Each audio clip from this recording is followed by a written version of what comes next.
Now, the concept of the 99, I'm going to share with you my thinking here, but I have to warn you, my mind is a little bit like Hotel California. Now, you can check out anytime you like, but you won't be able to leave. So the year is 2003. Baghdad had just fallen. But Baghdad had fallen several times in the past, one of which is a story that everybody who grows up in our region knows. In 1258, the Mongols invaded Baghdad, destroyed it, destroyed Dar al-Hikmah library, the most famous library in its day, threw all the books into the Tigris River as a bridge, and the Tigris changed its color with ink. Story that everybody in my part of the world knows. I rewrote that story. I used it as a pivot. In my version, the Mongols came in to destroy the library. That was their main intent. But the librarians found out and got together an alchemical solution that when mixed with 99 stones, would be able to save all that culture and civilization in the books. But the Mongols get there, they dump the books with this king's water, the alchemical solution, into the Tigris. And so the librarians come out and they dip the stones into the Tigris and suck up all that information that we think is lost to civilization.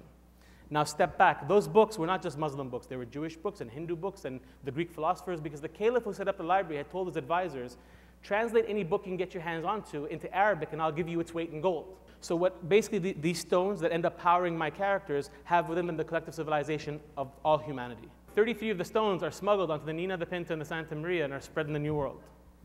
33 go on the Silk Road to China, South Asia, and Southeast Asia, and 33 are spread between Europe, the Middle East, and Africa. And now it's 2010, and we have 99 heroes from 99 different countries, okay? Each of which having one of these, a power from these books in different ways through these stones. Religion is never spoken about in the series. Nobody's religion is spoken about. But there are themes that permeate any kind of struggle that we're facing right now in our part of the world that other parts of the world have faced, I faced in the past. Here are some of the characters. We have Mujiba from Malaysia. Her main power is she's our Trivial Pursuit queen. She can answer any question that was in those books. But when she first gets her power, she starts going on TV game shows to make money. Right? She wasn't using it for the betterment of humanity yet. Jabbar from Saudi is our strong character. He starts destroying things because he can. This is a fun one to name. The 99 attributes have the yin and the yang. There's the destroyer, the powerful, the hegemonist. There's also the kind, the merciful. And I thought, am I going to have the girls all kind and merciful and the guys all hegemonist? I said, you know what? I've met a few destroyers in my lifetime who are women, so Mumita the destroyer is a woman. Baqi from Egypt, our everlasting character. He has high endurance. We have Musawwira from Ghana. As you can see, they're from all cultures. December 2005, December 4th or 5th, I was in Dubai at the Arab Thought Foundation with one purpose: find a journalist that I can talk to about my story. I had no product, but I had a story. And so I pitched somebody from the New York Times. I found him by the coffee and I pitched him, and I think I scared him because he promised to write about us. But he said, I'll give you a paragraph in the art section of the New York Times, but Islam and cartoon, that's not a timely story. Could be next week, could be next month. But the idea of being in the New York Times was such a big deal for me at that time. I said, okay, it's okay, let's I'll wait. So I called him up a month later. I said, Happy New Year. He said, thank you. He had a baby. I said, congratulations. When's the article coming out? He said, Naif, it's not timely. Just wait. It's in the pile. And what happens a few days after that is the world erupts in the Danish cartoon controversy. I became timely. So flurry of emails and phone calls. Next thing you know, the New York Times puts out a full page on the 99, January 22nd, 2006, which changed our lives forever. Because anybody Googling Islam and cartoon or Islam and comic back then, guess what they got? They got us. And that led to coverage in thousands, over 10,000 articles so far. Newsweek's covered us a few times, Time 3 times, and everybody talking about these positive attributes that we share with the rest of humanity. And that became a very important selling point for us, because basically it led us to answer the first question. Is what we have something replicable? Can we export it out of the Middle East? It's never been done before. IP originating from the Middle East, coming out. So we've been able to do deals in 8 different languages. What you see in front of you is the Chinese version for mobile phones. We've also done it in Arabic, English. We've done deals in Hindi, Urdu, Indonesian. So I promised my investors this was not going to be another made in fifth world country production. This was going to be Superman, or wasn't worth my time or their money. Big words, hard to measure. But we luckily found a way to measure it. Back in February 2009, when it was rumored that President Obama was going to be speaking from one of the Muslim countries and reaching out to the Muslim world, I immediately went to Paul Levitz, who was the then president of DC Comics, who I had an established relationship with. And I said, Paul, I know you haven't done this in almost 20 years, doing a crossover with another group of characters, but Marvel just did this thing when the president became president and put him on the cover of a Spider-Man issue.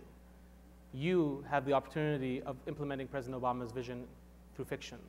And we negotiated a deal, and 2 weeks after 2 weeks after the president spoke out of Cairo, we announced our deal, which is basically, he reached out to the Muslim world, and in return, the 99 reached right back out to their American counterparts. So a new series launched here in the US on October 27. Issue 1's already out. That's the cover there, with Batman, Superman, Wonder Woman, with 3 of my characters. That's my Saudi character, my Libyan character, and my Emirati character on the cover of book 1. And that's the cover of book 2 that comes out soon. That's our Turkish character, our Hungarian character, and our Portuguese character, with 3 of the Justice League. And this is, I like to say this is the first time in history that democratically selected, albeit not elected, but selected cultural icons get together to have that conversation.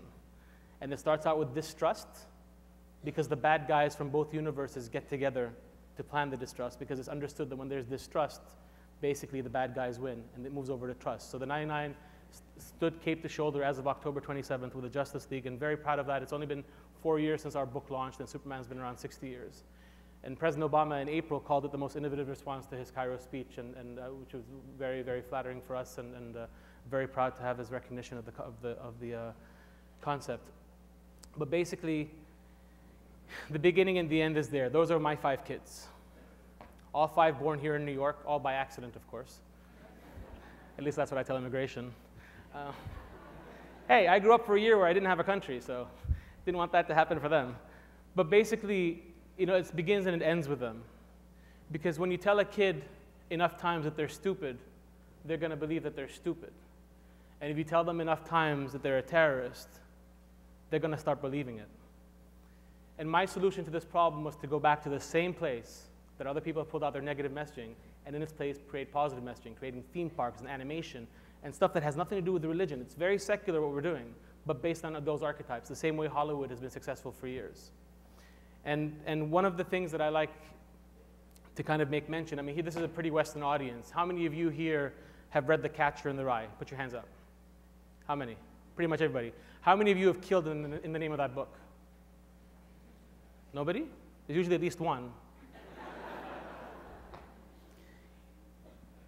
30 years ago, Mark David Chapman shot and killed John Lennon with a copy of The Catcher in the Rye in his hand, and told police it was the book that drove him to kill. A year later, John Hinckley also tried to kill President Reagan. He too referred to the same book. And so the question I leave with audiences is this: whose fault is that? The book? Or the deranged lunatic that pulled out their own messaging? Because we went back to the very source that people have used to do unspeakable acts, and have pulled out positive, tolerant, multicultural messaging from the same source.